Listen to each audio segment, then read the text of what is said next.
Hey everybody, this is King Daddy with Opinion Nation. Today we are going to talk about the COVID-19 or coronavirus, or the Chinese virus if you prefer, or my new favorite that I heard today, the Kung flu. That was on ABC News when the president was speaking. I believe one of the reporters from ABC News had mentioned that they had heard somebody call it the Kung flu and was trying to get him to remark on it, and he just kind of skipped over it a little bit. But it was still funny. Kung flu, love it. But today we're going to talk about that, and I want to get some of your opinions and see if you feel the same way that I feel, or find out how you do feel.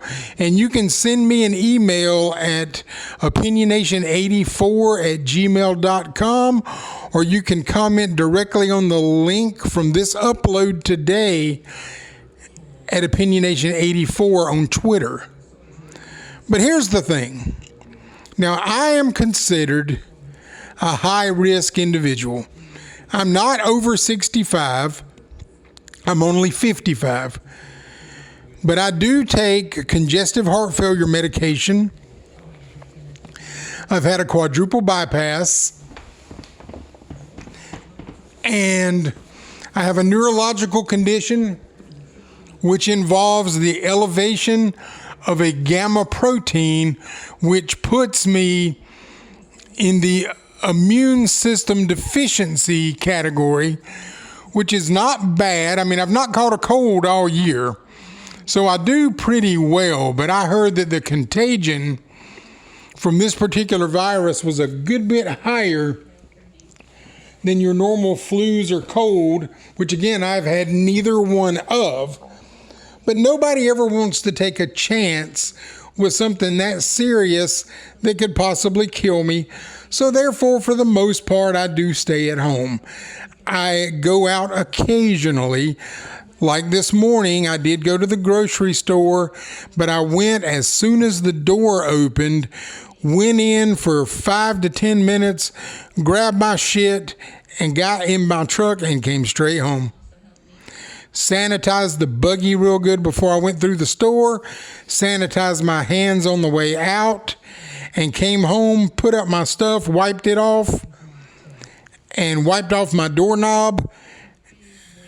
You know, trying to take all the normal precautions versus the abnormal ones, such as going out and buying 50 rolls of toilet paper. I went to the store today to get dog food. And while I was there, I picked up a couple of little things like some mustard and ketchup and some various things like that, but nothing outlandish. But here's the thing. Right now in North Carolina, we have 66 cases. There's only one in the county that I live in, and there are 11 or 14 in the adjacent county. But they are proposing that it's going to get worse, that we've not reached our peak yet. And I realize that there's a lot of deaths that come from this thing. As a matter of fact, we just had a death this morning right across the state line in South Carolina. So I'm not trying to take this lightly, but at the same time, I'm not trying to live in fear either. Just in cautiousness. But do you think that this virus is going to get as serious as the CDC people and the vice president and the president say when they're on television? I mean, I don't know. To me, it seems like the progression is slow. But there again, I don't live in New York and I don't live in California. So, you know, there the progression seems to be a lot larger and faster than it is here. And I have heard that that's because Los Angeles and California were on the, I don't know what to call it, main travel paths, portways, gateways. When people come in from other countries, that's usually one of the first places that they go, whether by boat or by plane. That's where they either dock or land. So that probably has a lot to do with their overabundance of corona cases. I also did find out today that the very first case of the COVID-19 hit West Virginia today, and they've gone this entire time as being the only one of the 50 states without it. Now their map is colored as well. But how bad is this going to get? Most of the symptoms that I've been seeing or hearing about when they interview people are coughing and fever and just generally feeling like crap. But then you have those that it's killing with a base age of 60 something. But there have been deaths under 60. So should we as Americans be as concerned as what the news media and the vice presidential task force is telling us? Should we go on more about our business, or should we hunker down at home more? You know, there's a lot of people here in North Carolina. I don't know what the rules are in all the states, but I do know that there are certain parts of California that are on a mandatory lockdown. Here in North Carolina, the only thing that they have done is close the restaurants from dine-in customers. They are still allowed to have takeout and they are still allowed to have drive-through, but you cannot go inside the restaurant and sit down and eat, which is probably a good idea. Also, here in North Carolina, the school system is closed for the next 2 weeks. And there has been rumor that we could possibly be closed for the remainder of the school year, and they're switching kids over to like streaming learning or telelearning or whatever they call that. There's some places where the schools, excuse me, I believe I read earlier where the schools in Kansas are going to be closed for the rest of the school year. Now, again, I've been keeping up with the virus on a fairly regular basis, but I'm not 100% sure what all the numbers look like in each and every state. But is it bad enough to cancel school for the rest of the year? Nursing homes all over the country are no longer allowing visitors, so your family members can't come see you. I have a friend of mine right now who had a stroke last week, and the only people allowed in his room are immediate blood family members. His sister-in-law of 35 years or more, they wouldn't let her in. If I were to go over there, even though I've been friends with him for over 40 years, and we've been joined at the hip and basically inseparable since we were in high school, they won't let me in either, even if I could go. But right now I can't based on my health issues. I don't want to put myself in that compromising position. Am I wrong about that? Should I put myself in a more compromising position because this is not as bad as they say it's going to be? Or should I believe the hype and stay home? My daughter-in-law has already been sent home to work and told that she wasn't allowed to come back to work, that they sent her home with a computer and all her work. My wife is on potential send home right now. They're ordering some laptops and things for them to be able to bring home and work from home. They have not given the order yet, but they have a meeting about it every single day, and they are weighing this based on the cases. Because the company that she works for is not just located here in North Carolina, they're nationwide. and she works directly with some of the people who are not in our state, but she communicates with them on a daily basis. So we're not 100% sure what they're going to do with her yet. When I go into the grocery store, it looks like a bomb went off. I mean, literally we have one case of corona in the county where I live. But the grocery stores have no meat, no milk, no soup, no bread, and no toilet paper. And everything else has been picked through as well. So is that unnecessary panic? Now, I will tell you this. I believe the toilet paper is unnecessary panic. Nobody needs that much toilet paper for a respiratory virus. It's not like corona causes diarrhea. It is respiratory. But then again, you think, but how long, if this thing gets really bad, how long are we going to be trapped in our homes? What do we need to have? As people get crazier in this world, do we all need to get a weapon of some kind and keep it here at our house? I mean, there's so many questions to be asked and answered about this virus that I don't even know where to begin to start anymore. You watch one of the news channels for the mainstream media, and it's nothing but panic, panic, panic all day long.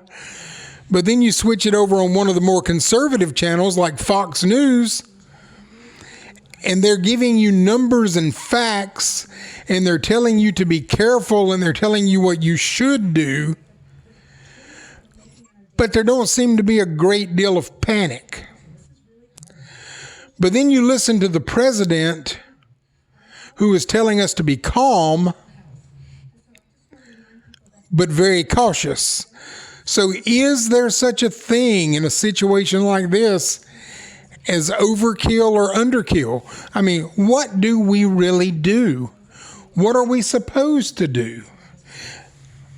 You know, I'm asking you this. I'm not telling you this because I don't know. I mean, just because I host a podcast, and I even worked in healthcare for 20 years and I don't know. This is a mystery. What did Donald Trump call it? An invisible enemy.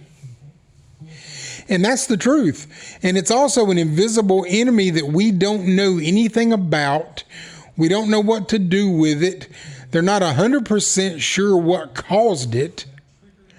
And they're not 100% sure exactly where it's going to go and who it's going to hit and what the repercussions are when it hits. And that could be a scary thing to most people, I feel quite certain. But I personally do not know what I think or what I feel. I know that my wife feels more comfortable with me being here, and I'm going to do what she wants me to do, regardless of what I think, and regardless of the fact that I would love to get out of the house and go somewhere. I'm going to do things on a very limited basis and have very little contact with anybody. And we have a ritual when she comes in the house. Before she ever kisses me, I walk out on the porch. I hold the door open. She walks in the house. She goes straight back to the bathroom, takes off her clothes, washes herself, washes her face, brushes her teeth, and changes into a different set of clothes to lounge around the house in, so that nothing that she had on during the day that could have made contact with anything or anyone that could be contaminated gets around me. Now, that's not even a perfect system because it could be in her hair. She could have something in her system that she's passing to me anyway.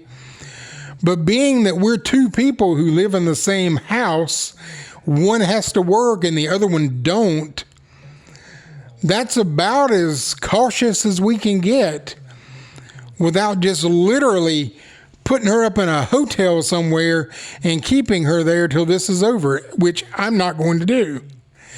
I don't want to get sick, but I also don't want to be without her. I don't like being without her all day, much less all day and all night. I mean, most of my human contact comes from video chat and phone calls and text messages. Other than that, the only contact that I have all day long is the television and my 3 dogs. And I'm perfectly content with that. I mean, if that's what makes her feel better, I'm content. She didn't want me going to the store this morning, but we compromised on the 7 a.m. grocery shopping trip so that there were very few people, if hardly any, in the store. And she did allow me the compromise of doing that as long as I went there, made sure that I wiped the buggy down and sanitized my hands, and then came home and washed my hands and did all the things that I needed to do for safety purposes, and I did those things. So we are living right now in a very unsure time. I follow a group on Facebook called Preppers. These people have a code that they use when they're talking. It's called Shit Hits the Fan, SHTF. And they talk about it constantly. And they show pictures of their stash. They show pictures of their guns. They show pictures of all this stuff that they're doing to prepare themselves for the end of the world. And some of those people in this preppers group believe that we're there now. Now, I don't believe that. But, you know, the reason why I'm telling you this is because on the opposite end of the spectrum, there's a bunch of millennials at the beach right now on spring break, frolicking and dancing and playing and running around in bathing suits and hanging out on motel balconies and clumped together like sardines in a can, like they don't have a care in the world, not realizing that if they were to contract this virus, that it probably wouldn't hurt them badly because they're young, they're resilient, they have real good immune systems for the most part. But they could bring that home to their parents, they could bring that home to their grandparents, and they could perpetuate an epidemic in their hometowns and in their own houses, the likes of which we had never seen since the Great Plague, potentially. So we have those people at the beach who just act like they totally don't give a shit about anything. And then we have the group of preppers who were locked in their house with 500 rolls of toilet paper and boxes of macaroni and cheese and canned soup, holding an AK-47 while they're sitting there in their living room waiting on the damn world to end.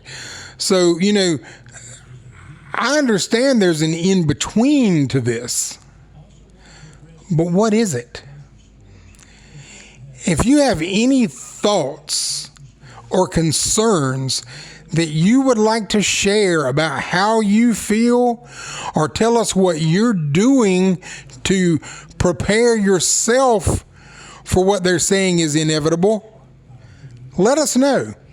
Like I said, send me an email on opinionation84@gmail.com or comment directly on this link in Twitter, also at opinionation84 on Twitter.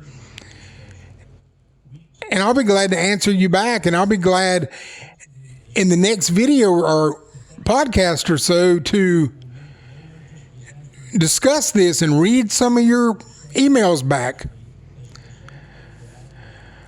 But again, like I said, I don't know. I'm just one guy who's going through this along with everybody else, sitting here at the crossroads between the end of the world and the zombie apocalypse, and I don't have a fucking idea what to do. So let me know what you think. Let me know how you feel. Let me know what you're doing.